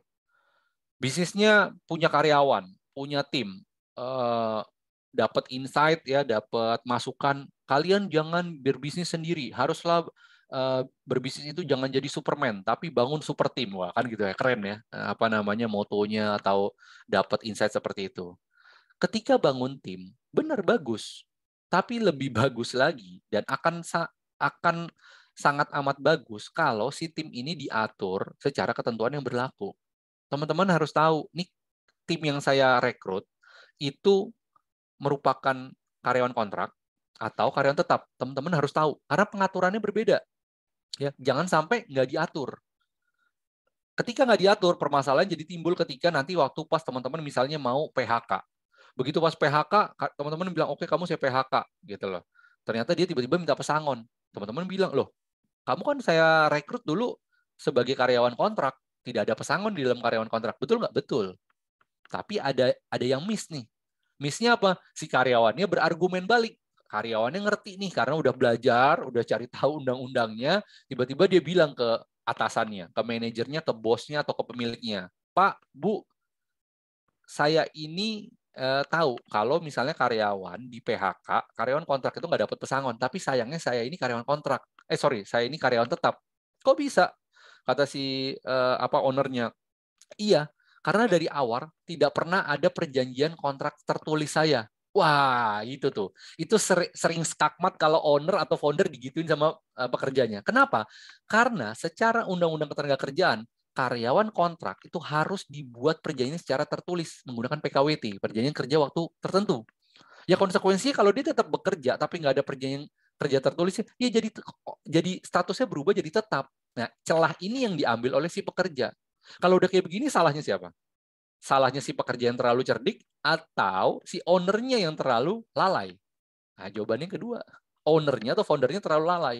Rekrut, ya nggak dibikinin perjanjiannya. Ya, jadi di dalam aturan ketenagakerjaan, perjanjian kerja itu ada dua, ada kontrak menggunakan PKWT, perjanjian kerja waktu tertentu, dan karyawan tetap itu menggunakan PKWTT, perjanjian kerja waktu tidak tertentu. Ini teman-teman harus pahami. Ya, nggak apa-apa, Bang. Sekarang saya bisnis masih UMKM, kecil-kecilan. Sekarang saya ngerekrut butuh admin lah, gitulah. Emang perlu perjanjian juga? Perlu, teman-teman. Perlu dibikin aja perjanjian sederhana. Yang penting jelas nih ada aturan mainnya gitu loh.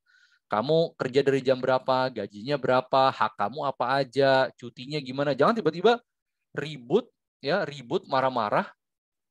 Misalnya, kamu kok main cuti-cuti terus gitu loh. Ntar karyawannya tinggal bilang, loh memang ada Pak aturannya, ada perjanjiannya. Kalau misalnya cuti saya hanya sekian lama ya atau sekian banyak gitu loh. Ini sering nih permasalahan-permasalahan kayak gini yang timbul awalnya kecil karena diabaikan akhirnya jadi permasalahan besar. Ya kalau mungkin karyawannya masih 1-2 nggak ada masalah, tapi kalau karyawannya udah mulai belasan, puluhan atau bahkan ratusan, apalagi ribuan, ya udah sangat tidak tepat kalau tidak memperhatikan aspek tenaga kerjaan. Karena nanti ketika karyawannya makin banyak, permasalahannya makin banyak juga gitu loh ya. Teman-teman harus udah mengatur, punya peraturan perusahaan untuk punya juga KPI ya. Saya di kesempatan webinar sebelumnya ya, itu pernah ngebahas mengenai masalah KPI. Ini KPI di dalam kerja itu penting ya. KPI ini kayak alat, kayak tools untuk kita bisa mengevaluasi kinerja tim. Dan saran saya, setiap perusahaan atau pemilik usaha, owner, founder, itu membuat KPI untuk timnya. Jangan sampai nggak bikin. Karena itu kita bisa mengevaluasi. Jadi jangan tiba-tiba main PHK, main pecat, bilangnya apa? Kinerja kamu nggak bagus. Ntar begitu ditanya sama karyawannya, loh, kinerja saya yang mana Pak? Emang saya pernah dievaluasi. Ya udah, pokoknya kerja kamu nggak bagus. Berdasarkan apa? Kamu sering terlambat. Ya Pak, saya terlambatnya cuma baru sekali Pak. Waktu itu ada ada uzur, ada musibah. Nah, kayak gini ini harus dibuat KPI ya, Key Performance Indicator, untuk melihat nih gimana kinerjanya dia. ya, kedisiplinan. Bahkan kalau bisa KPI itu ada skornya ya. Yang paling baik itu ada skornya supaya kita lihat kamu minimal skornya berapa. Oh, skor kamu minimalnya 70. Wah, kamu udah KPI-nya selalu tidak achieve nih, 50 terus. Nah, ini bisa jadi indikasi ketika memang kita bisa menyatakan si karyawan kita ini perform atau tidak, ya. Jadi aspek pekerja, aspek ketenaga kerjaan ini perlu diperhatikan supaya bisnis kita tidak mendapat permasalahan atau sengketa. Lanjut, next slide yang berikutnya adalah mengenai masalah tax atau pajak. Nah, ini permasalahan yang sering juga muncul di dalam bisnis dan ini mengganggu bisnis. Ini lagi bulan-bulannya teman-teman ya. Buat teman-teman yang punya perusahaan, ya, wajib pajak badan itu punya batasan paling lambat melaporkan masih sampai bulan depan. Ya, kalau yang perorangan, nah ini udah menghitung hari nih, ya, sampai akhir bulan ini untuk wajib pajak perorangan. Teman-teman, walaupun bisnisnya masih UMKM, saya sarankan untuk taat pajak. Dari sekarang udah tahu ini pajak saya untuk bisnis saya ini seberapa besarnya, perhitungannya gimana, udah mencari tahu, saya sarankan. Jangan sampai nanti bisnisnya itu terganggu masalah pajak. Udah banyak contohnya. Saya punya klien, salah satu bisnisnya dia adalah marketplace, itu terganggu bisnisnya, cukup bisa dibilang cukup besar gangguannya, itu masalah pajak. Kira-kira mungkin 4-5 tahun yang lalu gitu. Jadi dia nggak sadar bisnisnya udah jalan dari 2012-13, bertahun-tahun dia nggak pernah memperhatikan pajak. Sekedarnya aja, ya, sekedar lapor. Ini masih mending nih, ini lapor tapi sekedarnya aja masih kena masalah. Bayangin teman-teman yang udah berbisnis lama tapi nggak pernah lapor, gitu loh. Ini terlepas dari isu masalah Rubicon dan Harley ya, tapi kita ada di negara hukum ya, di mana mengatur pajak, saranin taat pajak.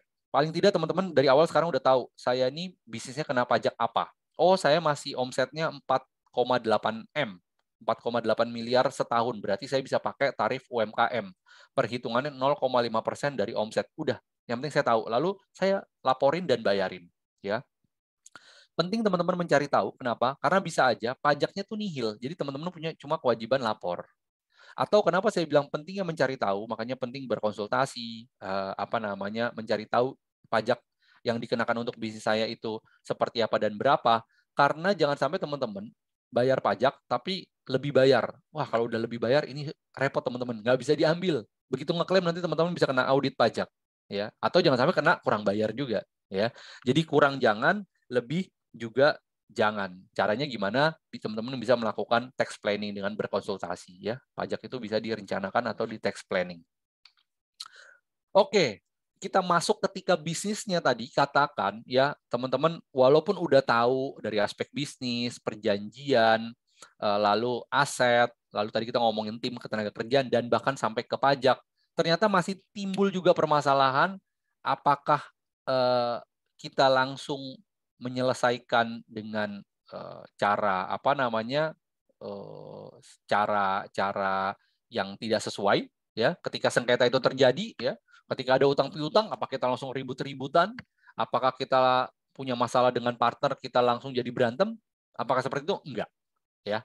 Untuk bisa mengantisipasi masalah, jangan timbulkan masalah lagi ya. Jadi punya utang maksudnya punya piutang ya. Ada orang yang berhutang sama teman-teman, ketika punya piutang diselesaikannya dengan cara yang tidak legal, ya, nyuruh orang, ya, nyuruh debt collector yang tidak berkompeten, ya, menyuruh penagih yang tidak berkompeten, nggak punya kuasa, nggak punya kewenangan, tiba-tiba datang melakukan intimidasi, marah-marah, ngambil barang. Nah, ini yang namanya masalah diselesaikan dengan masalah. Ini seperti ini, gitu loh. Jadi nggak bisa teman-teman ketika ada orang punya masalah utang, tiba-tiba datang, itu main tiba-tiba ngambil barangnya aja, ya. Dia utangnya uang. Ini kaitannya sama barang apa? Ini mesti tahu lagi, mesti harus bertanya lagi, gitu loh. Kalau misalnya dia utang, ngasih jaminan misalnya digadain mobilnya, motornya, atau menyerahkan sertifikatnya, ini harus ada penjaminannya, ya. Kalau misalnya rumah atau tanah itu dengan hak tanggungan, ya, sertifikatnya. Kalau misalnya itu mobil, ya, benda bergerak, emas dan lain-lainnya, mungkin bisa dengan gadai, ya. Nah, ini perlu tahu. Karena kalau tiba-tiba kita punya masalah, tiba-tiba kita selesaikan, ya, bersengketanya main ribut-ribut, ya, main apalagi sampai berantem-berantem, ini namanya menyelesaikan masalah dengan masalah. Oke, gimana sih kalau misalnya udah terjadi sengketa di dalam bisnis, penyelesaiannya seperti apa? Biar nggak simpang siur, ya, teman-teman harus tahu nih konsep penyelesaian sengketa, khususnya dalam bisnis kita mengerucut. Penyelesaian sengketa itu kebagi dua, teman-teman. Ada non-litigasi dan litigasi. Yang non-litigasi itu adalah penyelesaian di luar pengadilan, seperti negosiasi, mediasi, itu menyelesaikan sengketa dengan cara non-litigasi. Kalau misalnya litigasi dengan apa? Perdata, ya. Kalau perdata itu melalui pengadilan atau arbitrase. Kalau penyelesaian litigasi pidana itu teman-teman bikin laporan polisi.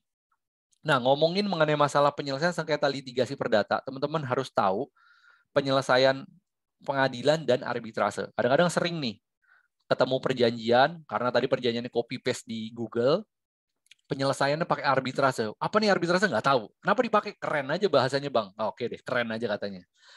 Ini arbitrase harus tahu, teman-teman. Ya, jadi arbitrase ini adalah badan, ya, seperti pengadilan, ya, forumnya ada hakimnya disebut arbiter, ya. Itu penyelesaiannya hampir sama kayak pengadilan, ya, tapi dia bukan lembaga, ya, lembaga lembaga peradilan, ya, yang seperti kita tahu ada hakimnya, beracaranya seperti yang teman-teman mungkin udah saksikan di TV-TV. Dia berbeda, gitu. Ya, arbitrase ini berbeda. Apa kelebihannya kita lewat arbitrase? Kalau untuk bisnis dia cepat, lalu profesional, karena arbiternya ini background-nya bisa berdasarkan kompetensinya. Ya, saya pernah sidang di arbitrase, itu kita bisa request, oh kita kasusnya waktu itu tentang konstruksi, kita mau cari arbiternya yang background-nya konstruksi, bisa, ya. Tapi kekurangannya dia secara biaya saya mau sampaikan besar, karena dia biaya perkaranya itu presentasi dari nilai kerugian. Nah, jadi buat teman-teman yang bisnisnya kecil, poin ini saya mau sampaikan adalah kalau bisnisnya atau nilai transaksinya nggak besar, jangan main perjanjian milihnya arbitrase. Karena ketika itu pengen dirubah ke pengadilan, itu harus berdasarkan persetujuan para pihak. Kalau kasusnya sengketa bisnis, ada perjanjiannya, ya. Nah, ngomongin pengadilan, di sini saya sengaja nggak cantumin antara pengadilan negeri dan syariah. Kenapa? Karena saya mau sampaikan juga, pengadilan syariah tuh bisa loh teman-teman menyelesaikan masalah sengketa bisnis. Kok masa bisa, Bang? Kan pengadilan syariah atau pengadilan agama itu kan cuma buat perceraian, buat waris dan lain. Enggak, teman-teman. Ya, di dalam peraturannya, ya, kompetensi pengadilan agama itu bisa menyelesaikan masalah syariah, ekonomi syariah. Makanya kalau teman-teman lihat akad-akad yang basisnya syariah, yang dibuat oleh perbankan atau lembaga keuangan syariah, itu salah satu penyelesaian sengketanya, memilihnya itu rata-rata pengadilan agama. Ya, saya pernah punya masalah klien saya dengan salah satu bank syariah, itu kita menyelesaikannya di pengadilan agama. Waktu itu kebetulan yang dipilih adalah pengadilan agama Jakarta Pusat, karena memang bisa dan memang memiliki kewenangan dan kompetensi pengadilan agama untuk memeriksa sengketa bisnis yang berbasis syariah. Kan sekarang banyak nih ya teman-teman yang berbisnis pakai akadnya, pakai konsep bisnisnya secara syariah. Nah, ini teman-teman nggak perlu khawatir nih kalau terjadi sengketa, teman-teman bisa menyelesaikannya nanti melalui pengadilan agama. Kalau pidana teman-teman udah tahu ya, membuat laporan polisi ini ketika kasusnya memang pidana. Jadi teman-teman harus tahu nih kapan kasusnya itu diselesaikan secara perdata, kapan pidana. Kalau perdata udah jelas ya, yang berhubungan dengan keperdataan kayak utang piutang itu perdata bukan pidana. Beda ketika misalnya teman-teman bisnis partneran tapi uangnya ternyata digelapkan atau dicuri oleh orang lain. Misalnya digelapkan oleh penggelapan oleh partner bisnisnya. Nah, ini bukan lagi perdata ya, walaupun dia partner bisnis ya, posisi sebagai partner dan menjalankan bisnis, tapi dia melakukan perbuatan tindak pidana, dalam hal ini penggelapan. Itu diselesaikannya dengan cara membuat laporan polisi, bukan mengajukan gugatan ke pengadilan. Oke, teman-teman. Alhamdulillah pas orang lebih sampai jam 5 ya. Jadi kita ya mengantisipasi, kita mencari solusi terhadap masalah atau sengketa bisnis yang muncul itu, kita berharap atau kita berkeinginan bisnis kita tuh aman, ya, bisnis kita bisa halal, bisa berkah gitu loh. Itu kenapa kita pada sore hari ini ya kita belajar, kita mencari tahu gimana sih supaya bisnis kita tuh anti sengketa, artinya nggak kena sengketa gitu loh, nggak kena permasalahan hukum. Atau kalau misalnya sekarang sudah terkena masalah hukum, saya harus ngapain sih solusinya? Oh, yang ini kesepakatan atau kerja sama saya nggak ada perjanjiannya, berarti saya harus bikin perjanjiannya. Oh, izin saya yang produk ini belum saya punya, saya berarti harus ngurus izin. Oh, merek saya belum didaftar, saya harus mendaftarkan. Untuk apa? Untuk supaya bisnis kita bisa aman, halal, dan berkah. Gimana caranya? Bisnisnya harus legal. Thank you teman-teman, terima kasih. Saya kembalikan ke host untuk bisa memandu ke sesi selanjutnya. Terima kasih. Baik. Terima kasih Coach Husni. Alhamdulillah kita dapat pencerahan yang luar biasa nih tentang legal bisnis anti sengketa ya. Kalau sudah terjadi sengketa juga harus didalemin lagi Coach ya.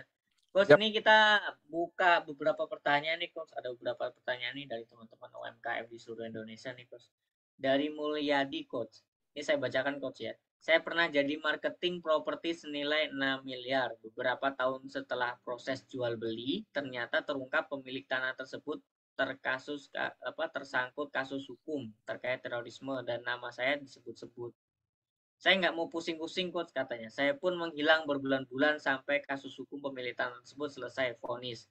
Apakah saya masih ada implikasi hukum Coach? Nah, ini terkait jual beli nih Coach. Silakan Coach. Ya. Sebenarnya mesti didalemin ya, itu keterkaitannya karena apa? Karena kalau misalnya kedudukannya hanya sebagai, katakan keterlibatannya sebagai saksi, sebenarnya itu bukan hal yang berat atau yang mengkhawatirkan ya.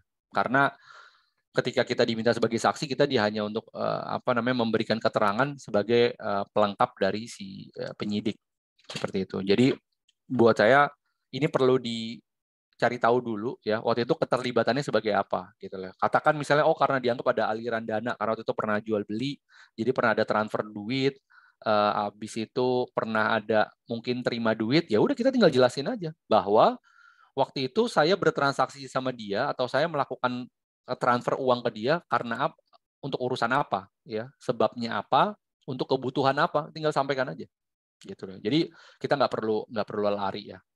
Kecuali memang kita ada keterlibatan di jaringan organisasinya. Karena tadi udah nyebutin teroris, jadi kita ada keterlibatan di organisasi yang terindikasi atau bahkan terlibat terorisme. Nah, ini beda lagi nih penyelesaiannya.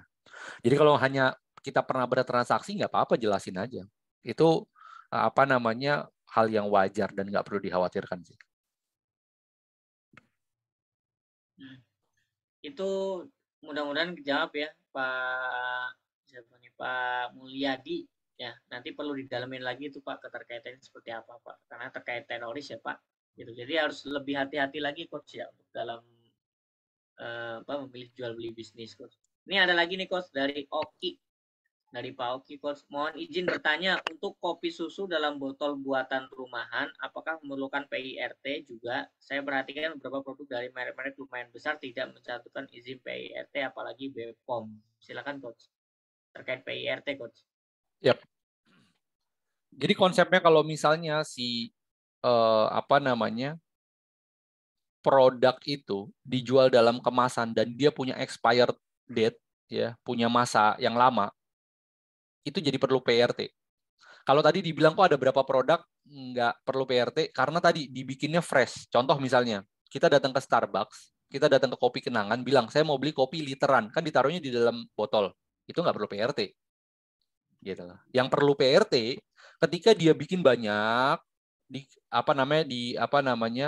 dibikin massal, ditaruh di dalam satu botol gitu ya. Terus habis itu dia mencantumkan expired date-nya, ya katakan tahan 5 hari, 7 hari ya.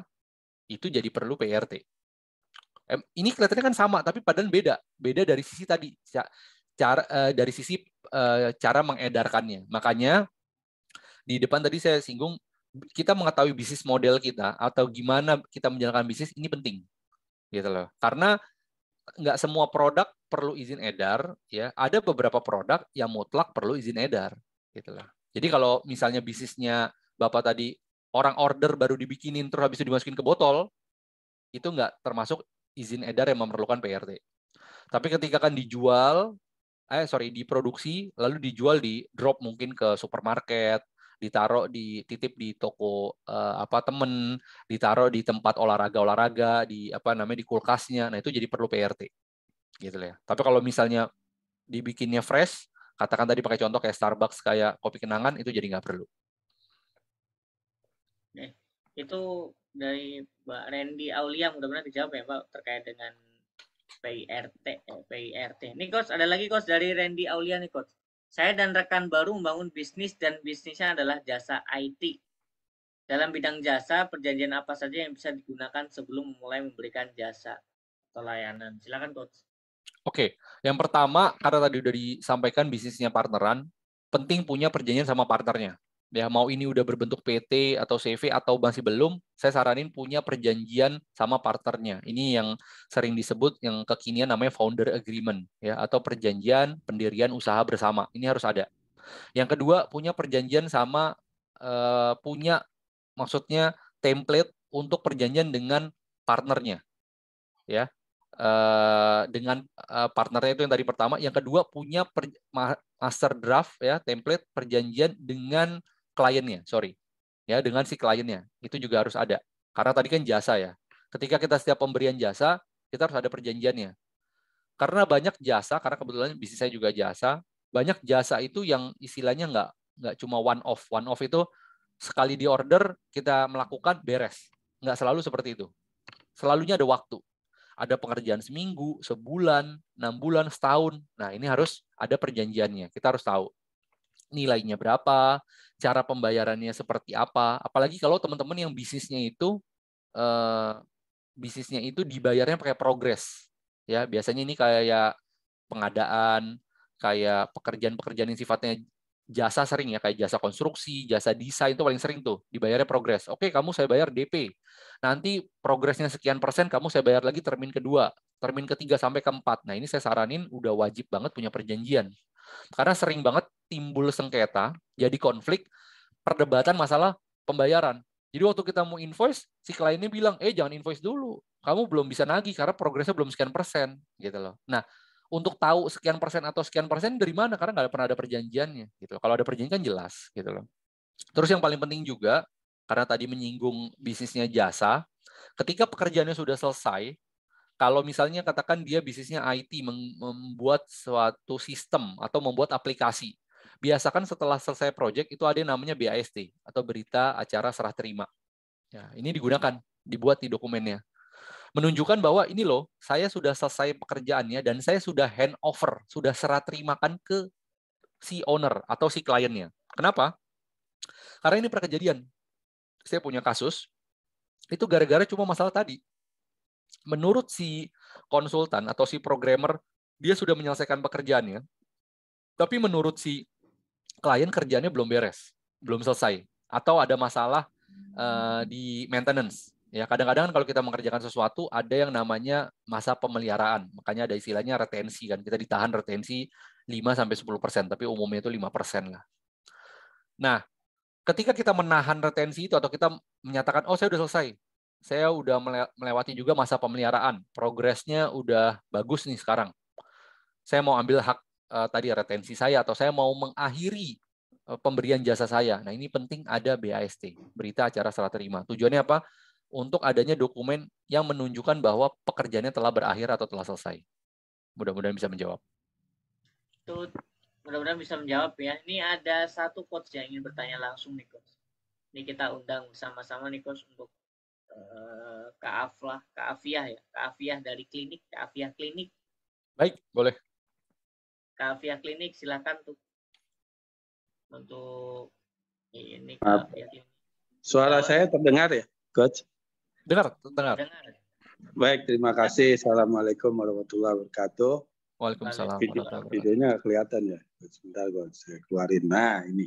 Oh, Masya Allah. Masya Allah. Baik, Pak Usni. Terima kasih banyak atas pemaparannya. Kebetulan, jujur, background saya sendiri sebetulnya sarjana hukum, Coach. Jadi, rada nyambung nih sama pemaparan Pak Usni tadi. Cuman yang rada antik, saya ini buka klinik, Coach. Bukan buka law firm. Jadi agak menyimpang. Kalau kalau sarjana hukum biasanya buka law firm, saya nekat nih buka klinik. Alhamdulillah kliniknya sih sudah eksis sampai 5 tahun. Nah, yang jadi pertanyaan saya begini, Coach. Saat ini kan klinik saya itu dengan para tenaga medis, khususnya para dokter-dokter, itu mengikat perjanjiannya dengan perjanjian kerjasama. Jadi PKS. PKS ini asumsi saya sih tidak masuk dalam PKWT, tidak masuk dalam PKWT gitu. Di luar itu, karena itu sifatnya perjanjian kerjasama. Seperti saya meng-hire konsultan atau mungkin saya meng-hire outsource gitu.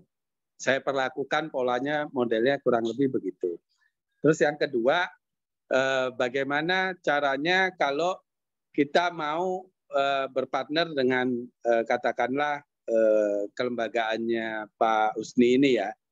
Nah itu apakah bisa di handle untuk menjadi law firm-nya klinik misalnya gitu ya untuk 1 tahun, tapi including semua kebutuhan kita gitu. Jadi kalau kita punya legal drafting gitu ya, kontrak-kontrak yang harus diperbarui, harus direview, harus yang bagaimana itu bisa nggak diserahkan saja lah gitu. Kalau orang bisnis kan mikirnya begitu Pak Usni. Kita nggak mau pusing dengan pekerjaan-pekerjaan yang bukan main job kita gitu. Main job kita kan sebetulnya ngurusin gimana caranya supaya bisnis kita ini bisa tumbuh kembang gitu kan. Nah, kalau kita terlalu ribet dengan urusan aspek legal, aspek administrasi, tadi Pak Usni ngomong urusan pajak, itu saya udah ngalamin semua tuh Pak Usni.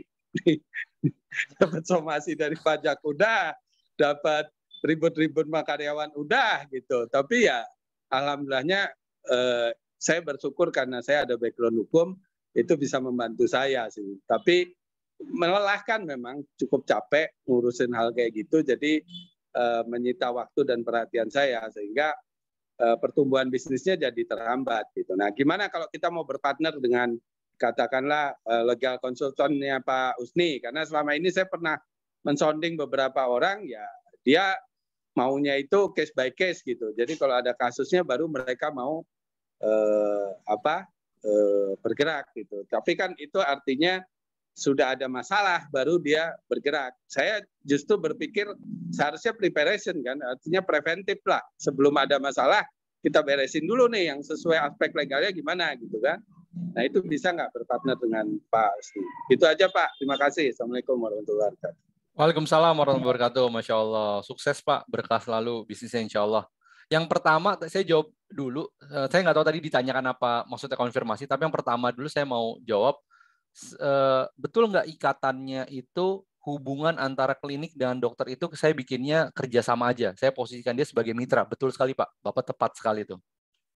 Saya baru aja melakukan restrukturisasi sebuah klinik, itu saya rubah semua tuh Pak, karena ownernya tadinya nggak tahu, jadi semua si dokter-dokter itu dibikin perjanjian kerja. Saya bilang, ini konsekuensinya berat loh, kalau kenapa-napa ini berlaku undang-undang ketenagakerjaan. Akhirnya kita rubah semua jadi konsepnya sebagai partner atau mitra. Jadi yang apa yang Bapak lakukan itu udah tepat, itu benar sekali. Jadi kalau untuk teman-teman ini juga tips buat teman-teman yang punya bisnisnya itu menggunakan pihak-pihak profesional, misalnya katakan selain klinik apalagi biasanya arsitek, misalnya punya bisnisnya desain, arsiteknya ini posisinya profesionalnya udah canggih banget. Nah itu jangan pakai perjanjian kerja, mendingan pakai perjanjian kemitraan. Saya bilangnya pakai mitraan atau perjanjian kerja sama sebagai partner boleh ya, kecuali memang teman-teman hire dia benar-benar murni untuk jadi pekerja, itu udah beda. Tapi kalau levelnya sistemnya bagi hasil, nggak ada upah, saya nggak saranin pakai perjanjian kerja. Jadi apa yang udah dilakukan tadi oleh Bapak itu udah tepat sekali. Yang kedua, bisa nggak sih Hibra menghandle sebagai in-house lawyer atau in-house konsultannya Bapak? Wah, bisa sekali Pak. Ya, jadi memang karena kita mau membantu pelaku usaha supaya nggak pusing tadi yang kayak Bapak bilangin, itu kita ada layanan namanya retainer legal service. Jadi kita komitmennya bisa per 3 bulan, 6 bulan sampai setahun, itu kita mendampingi bisnisnya klien. Saat ini yang lagi berjalan kebetulan malah saya ada 3 rumah sakit yang saya lagi pegang yang di bidang kesehatan. ada yang bergerak juga dengan travel, ada juga yang di bidang trading, ada yang bidang konsultan IT. Alhamdulillah, memang saya dari 2012 itu banyak banget megang klien-klien retainer seperti yang tadi Bapak inginkan. Jadi layanannya itu ada Pak kalau di kita. Jadi mungkin ada di beberapa lawyer atau konsultan lain itu lebih memilih case by case, tapi di kita ada. Karena kita tahu pemilik usaha itu punya permasalahan yang seperti ini gitu loh. Mereka nggak mau repot, nggak mau pusing. Makanya kita adakan layanan retainer tadi gitu loh. Karena nggak semuanya permasalahan itu harus nunggu ada kasus dulu. Kadang ada beberapa yang harus kita antisipasi, yang harus kita dampingin, atau cuma sekedar mau berkonsultasi gitu loh. Jadi kalau kita udah jadi in-house lawyer atau in-house konsultannya, ya udah kapanpun kita bisa diskusi, bisa ngobrol, bisa konsultasi. Jadi memudahkan si business owner. Itu Pak, mudah-mudahan bisa menjawab. Ya, terima kasih Coach Husni. Cuman sedikit tambahan Coach, jangan mahal-mahal. Ini biasanya lawyer, kalau sudah jadi corporate lawyer terus harganya ratusan juta gitu loh. Waduh. Kita babak belur juga lah. Oh iya. Kita ini kan masih UMKM. Cuman mungkin nanti bisa ini Coach minta kontaknya supaya nanti saya bisa hubungin secara personal ya. Boleh. Capri. Ini ngomong-ngomong Coach Husni ini posisi di mana ya? Saya di Jakarta.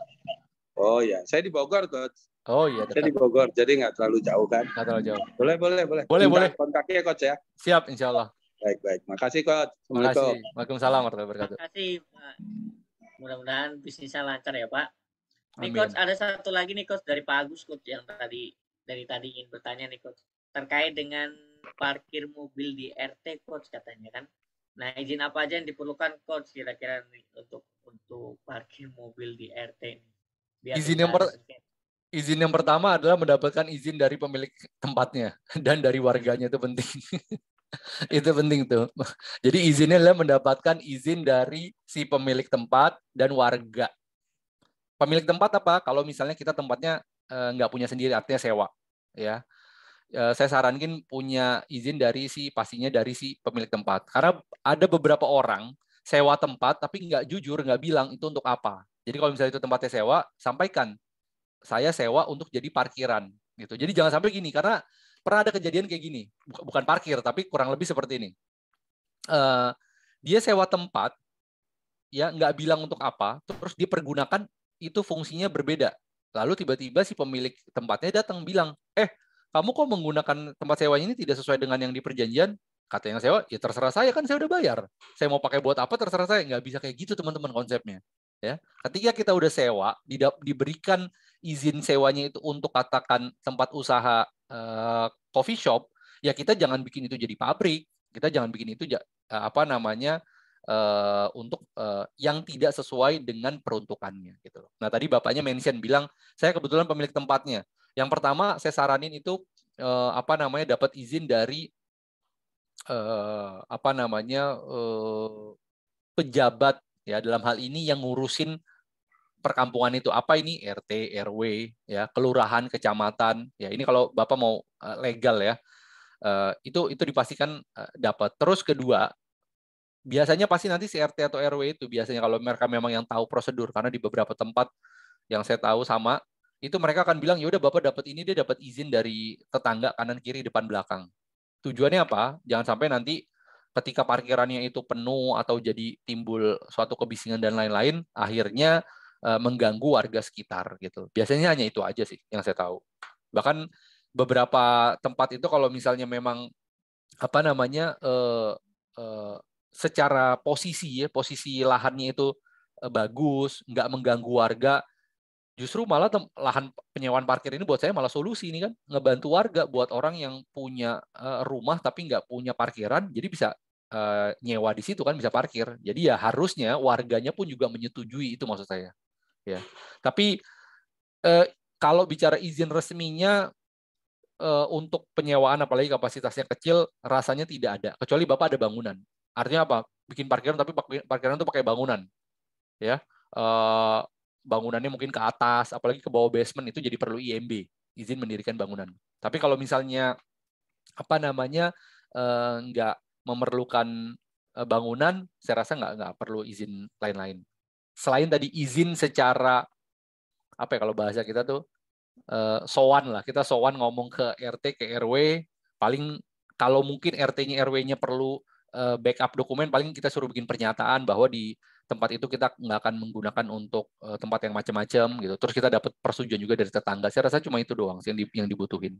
Ya, kecuali tadi Bapak bikin parkirannya sampai memerlukan bangunan ya atau memerlukan fasilitas-fasilitas lain yang sangat besar, itu saya rasa baru perlu mendapatkan IMB. Seperti itu. Baik, Coach. Ya, mudah-mudahan kejawab ya untuk Pak Agus itu tadi perizinannya nih. Coach, karena nih waktunya luar biasa nih, Coach. Ternyata udah hampir 5:30 nih, Coach. Nah, nanti sebelum kita akhiri, Coach, untuk sesi kali ini, silahkan, Coach, untuk closing statement-nya untuk teman-teman UMKM di seluruh Indonesia terkait dengan bisnis harus legal nih, Coach. Oke, tadi kita udah lumayan panjang ya, walaupun nggak terasa waktunya sejam. Tapi mudah-mudahan waktu yang cukup tadi bisa amat sangat produktif dari sisi penyampaian informasi dan materinya, teman-teman bisa memahami. Lagi-lagi yang saya mau tekankan adalah jangan tunggu kita mendapat masalah dulu, baru kita akhirnya cari legal gitu. Kita cari solusi untuk legal. Kita mencari cara gimana supaya permasalahan hukumnya beres ya. Ya istilahnya udahlah gampang lah kalau urusan hukum mah bisa dikondisin. Saran saya jangan. Karena yang namanya kondisin juga ini kondisinya nggak bagus gitu lah. Kenapa? Karena pasti kita akan keluar cukup biaya yang besar ya, bahkan kadang-kadang sangat besar ya untuk bisa menyelesaikan si masalah tersebut. Jadi artinya apa? Kalau bisa ditanggulangi ya, bisa dicegah kalau bahasa klinik. Karena saya tadi keinget Bapak yang nanya tadi ya, Pak yang Afiah klinik tadi itu karena di bisnis klinik, kalau bisa dicegah permasalahan ya, ngapain kita tunggu itu sampai akhirnya sakit dan kita harus mengobati. Sama, konsepnya hukum itu sama, seperti itu. Kalau kita bisa mencegah, kita bisa mengantisipasi, kita bisa menanggulangi permasalahan hukum, khususnya dalam bisnis ini, legalitas bisnis kita perhatiin, apa saja yang menjadi hal-hal yang perlu kita legalin, ngapain kita nunggu nanti ada masalah, baru deh kita dipanggil, kita disomasi, kita dituntut, itu malah merugikan kita, mengganggu bisnis kita. Ingat ya, legal ini bukan cuma sekedar perizinan ya, tapi legal ini ya saya mau kasih tahu teman-teman, ini adalah investasi ya. Sewajarnya investasi dia tidak merugikan, justru malah ya namanya investasi, kita berpikir ini bisa tumbuh, ini bisa berkembang, dan legal ini ya kalau di dalam bisnis ini pondasinya dia menjadi salah satu tiang pengkokoh dan dia jadi pagernya. Ini yang memberikan perlindungan, mengamankan. Gimana cara aman bisnisnya? Bisnisnya harus legal. Oke, terima kasih. Saya tutup dengan doa kafaratul majelis. Subhanakallahumma bihamdik, asyhadu an la ilaha illa anta astaghfiruka wa atubu ilaik. Barakallahu fikum wa jazakumullahu khairan. Terima kasih teman-teman semua. Terima kasih Mas Prio dan teman-teman Evapora. Baik, terima kasih Coach Husni. Terima kasih semuanya untuk teman-teman UMKM di seluruh Indonesia yang hari ini sudah mengikuti sharing session bersama Coach Husni hari ini. Mudah-mudahan selalu diberikan insight-insight baru untuk kita sebagai pelaku UMKM. Dan tadi yang disampaikan oleh Coach Husni, baru bisnis kita tuh harus dilegalkan terlebih dahulu nih sebelum terjadi sengketa-sengketa nanti untuk kedepannya. Nah, teman-teman ingat untuk esok hari Evapora akan hadir lagi di sore nanti untuk nyalakan notifikasinya untuk kita hadir belajar bareng bersama. Dan monggo silakan untuk di follow akun Instagram dari Pak Husni, dari Coach Husni, Husni Farid Abdad. Silakan nanti untuk di follow akun Instagramnya. Juga hibra.id silakan untuk di follow juga. Dan tadi sudah tertera nomor handphone dari Hibra, silakan dihubungin kalau teman-teman UMKM ada konsultasi segala macam, nanti silakan langsung dengan beliau. Dan terima kasih hari ini yang sudah hadir dan partisipasinya luar biasa. Kita akan tunggu lagi esok hari dengan menu yang kita sajikan lewat expert yang sangat luar biasa. Tunggu di esok hari dan terima kasih untuk Coach Husni dan teman-teman pelaku UMKM seluruh Indonesia. Mudah-mudahan bisnisnya lancar dan berkah, dan selamat Ramadan dan selamat tentunya menunaikan sebentar lagi puasanya akan kita legakan ya dengan berbuka puasa. Terima kasih untuk hari ini. Saya akhiri dari tim Evapora. Billahi taufik walhidayah. Wassalamualaikum warahmatullahi wabarakatuh. Waalaikumsalam warahmatullahi wabarakatuh. Terima kasih, izin pamit ya.